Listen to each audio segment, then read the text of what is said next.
이사야 13장부터 24장까지 이방 민족들에 대한, 열국에 대한 하나님의 심판이 계속해서 선언되어지고 있습니다. 그 이유는 뭐냐 하면 하나님이 택한 나라 이스라엘, 남유다를 공격했기 때문입니다. 그런데 이 당시 국제 정세를 보면 남쪽의 애굽은 언제나 강자였어요.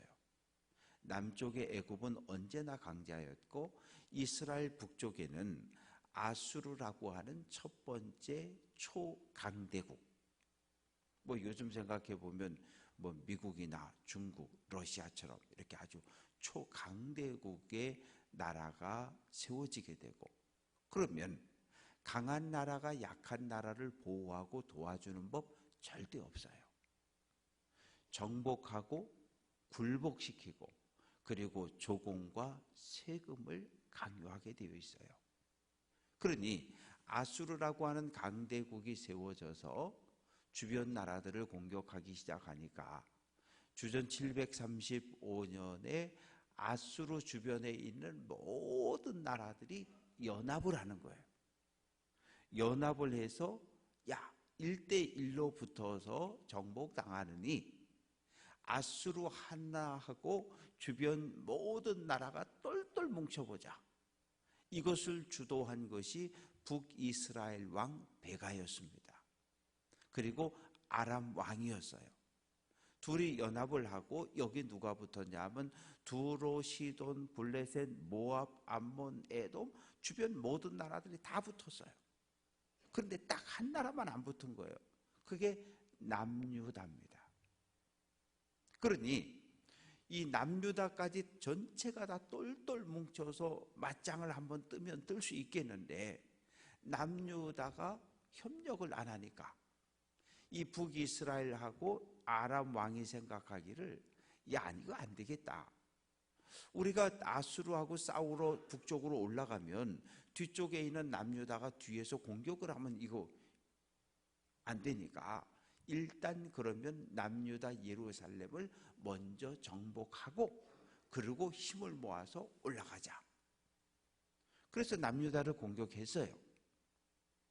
남유다가 어떻게 합니까?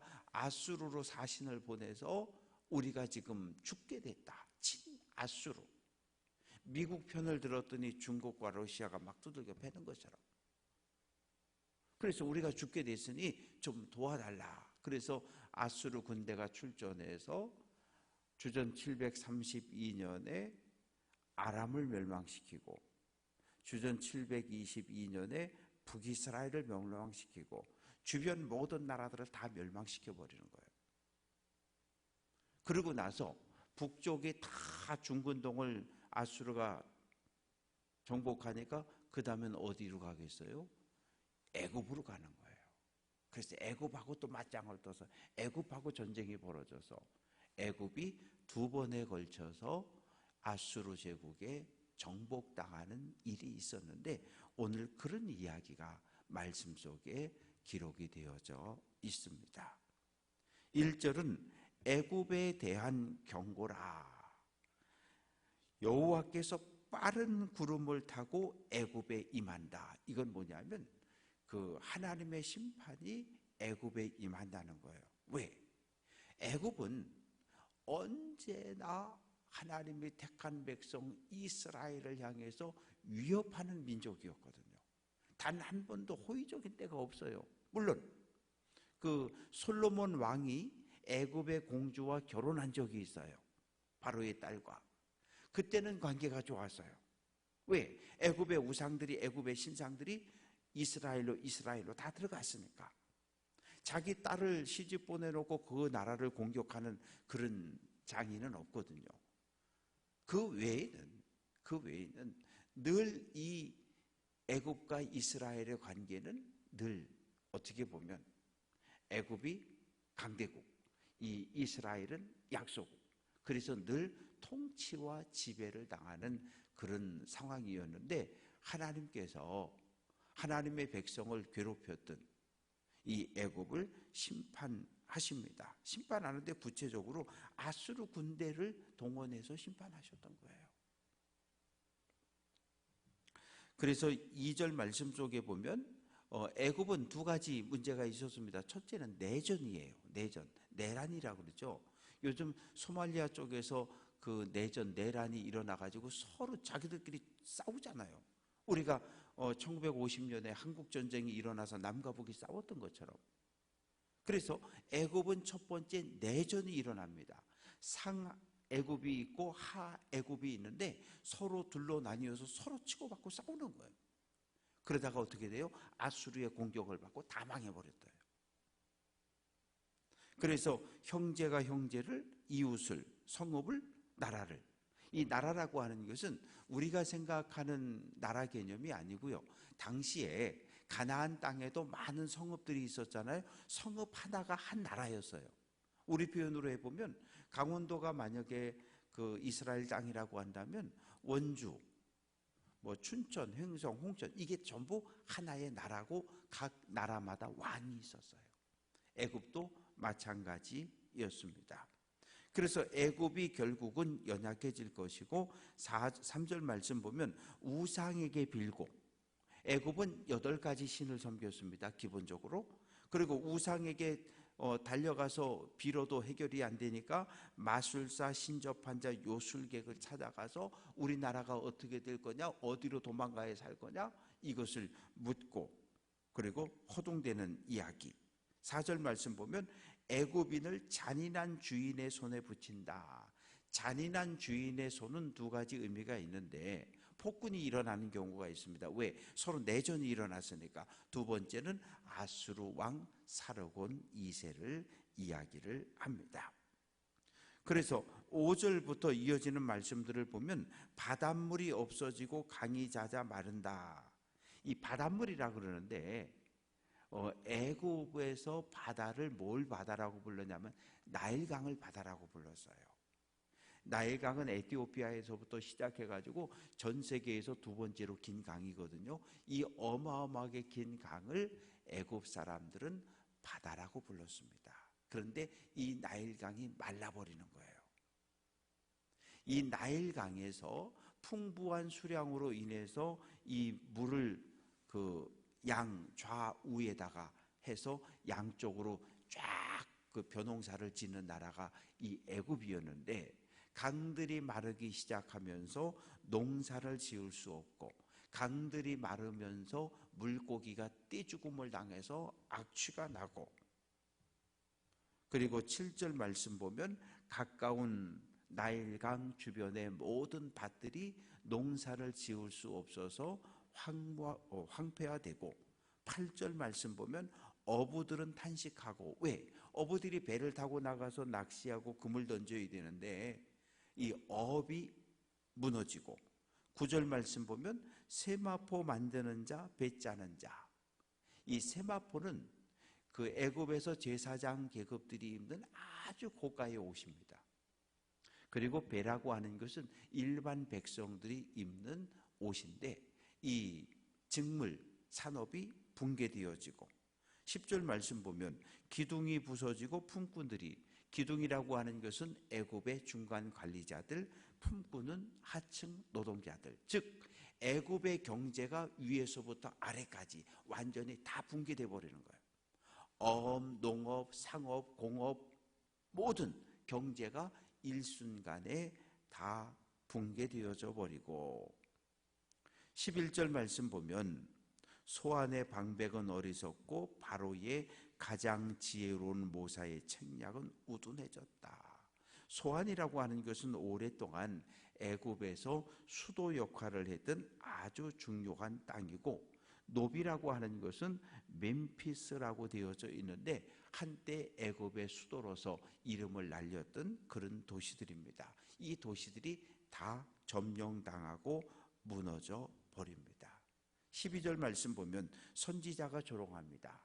야 애굽아, 그렇게 자랑하던 지혜로운 사람들이 어디 있냐? 한번 나와봐. 이 문제를 해결해봐. 하나님의 심판을 너희가 계획을 짜서 막아봐.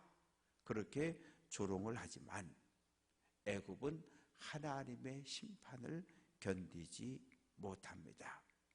그래서 어떻게 되냐 하면 애굽의 지혜로운 사람들, 왕들, 방백들, 많은 사람들이 있지만 그들이 결국은 하나님의 심판을 막아내지 못하고 백성들을 잘못된 길로 인도해 버립니다. 그래서 15절, 머리, 꼬리, 종려나무 가지 갈 때 애굽의 바로 왕부터 이 일반 백성까지 모두가 하나님의 심판에서 벗어날 수 없음을 이야기합니다. 그리고 이제 16절 말씀 보면 하나님의 심판을 받고 어떤 일이 벌어집니까? 16절, 애굽이 부녀 여인들과 같이 두려워 떨 것이다. 전쟁이 일어나면 가장 극심한 피해를 받는 사람들이 바로 어린아이들과 여인들입니다. 이 군인들, 남자들은 자기 몸을 지킬 힘이라도 있는데 여성들과 아이들은 전혀 무방비 상태로 당할 수밖에 없어요. 그래서 17절 말씀 보면 유다의 땅은 애굽의 두려움이 될 것이다. 왜? 지금 애굽을 심판하시는 분이 누구냐 올라가 봤더니 남유다 사람들이 섬기는 하나님이라는 거예요. 그런데 애굽 사람들이 기억하는 히브리인들의 하나님은 어떤 하나님입니까? 주전 1446년에 애굽을 탈출했던 히브리인들의 하나님, 그 하나님이었던 거예요. 그 하나님이 1446년에 애굽에 10가지 재앙을 쏟아 부었던 그 하나님이 한 600년이 지나서 다시 애굽을 심판하는 거예요. 그러니 애굽 사람들이 하나님에 대해서 두려워 떨 수밖에 없습니다. 그래서 18절부터 22절까지 말씀 속엔 이제 애굽 사람들 가운데 정신 차린 사람들이 있습니다. 18절, 만군의 여호와를 가리켜 맹세하는 5 성읍이 있다. 이 말의 의미는 애굽에 있는 많은 성들 가운데 5개의 성읍이 하나님께 돌아온다는 이야기예요. 그러니까 수백 개의 성읍이 있는데 그 중에 5개의 성읍, 아주 적은 숫자가 하나님께 돌아올 것이고, 19절, 애굽 땅 중앙에 여호와를 위하여 제단이 있겠다. 이 말의 의미는 주전 4세기에 유다 대제사장 오니아스 4세라는 사람이 있었는데 이 예루살렘에 있던 대제사장이 애굽으로 정치적 망명을 했어요. 그런데 애굽에 가서 예루살렘 성전과 비슷하게 성전을 만들어 놓고 거기에서 하나님을 예배했습니다. 그 이야기를 하고 있어요. 그리고 여러 지역에도 하나님을 믿는 공동체가 생겨났습니다. 이것이 바로 징조라는 거예요. 어떤 징조? 20절, 애굽 땅에서 만군의 여호와를 위하여 징조와 증거가 있을 것인데 5 성읍, 하나님을 믿는 백성들이 생겨나고 하나님을 예배하는 장소들이 생겨질 것이다. 그래서 21절 말씀 보면 애굽 사람들이 예물과 제물을 들고 하나님 앞에 돌아와 하나님을 예배할 것이다. 22절, 여호와께서 애굽을 치실지라도 치시고 고칠 것이다. 그러니까 하나님의 뜻은 모든 나라가 하나님께 돌아오는 것을 원하셔요. 그러니까 하나님이 심판하고 때리는 것은 회개하고 하나님께 돌아오라는 거예요. 매 맞고 죽으라고 때리는 게 아니라 하나님은 심판을 통해서 회개하고 하나님께 돌아올 것을 기대하고 계십니다. 그래서 23절 말씀 보면 애굽, 아수르, 그 다음에 이스라엘이 함께 등장하잖아요. 애굽과 아수르, 이스라엘은 늘 서로 물고 뜯는 그런 관계였어요. 아수르는 이스라엘을, 애굽도 이스라엘을, 아수르와 애굽도 서로 다투는 관계였는데 하나님의 은혜 안에 24절, 이스라엘이 애굽과 아수르와 더불어 셋이 세계 중에 복이 될 거다. 이 말은 뭐냐 하면 평소에 원수처럼 지냈던 아수르와 이스라엘과 애굽이 하나님의 은혜 안에 평화를 누리게 된다는 거예요. 이것이 하나님의 뜻입니다. 하나님은 이스라엘을 통해서 이스라엘이 거룩한 제사장의 나라가 되고 거룩한 제사장의 나라가 된 이스라엘을 통해 주변 모든 나라들에게 하나님의 은혜가 임해서 흘러가서 모든 민족이 구원 얻는 것을 원하셨던 거예요. 그래서 이스라엘을 택했는데 이스라엘이 하나님의 뜻에 순종하지 못했어요. 말씀을 정리해 봅니다. 우리는 하나님을 뭐라고 고백합니까? 창조주, 전능하사, 전능한 하나님. 그 전능한 하나님은 우리를 사랑하고 축복할 뿐만 아니라 이 땅의 모든 민족들, 모든 사람들이 다 우리를 통해서 복음을 듣고 구원 얻는 것을 원하셔요. 그러니 나 한 사람쯤이야. 아니요, 나 한 사람은 대단히 중요해요. 나의 말과 나의 행동은 대단히 중요합니다.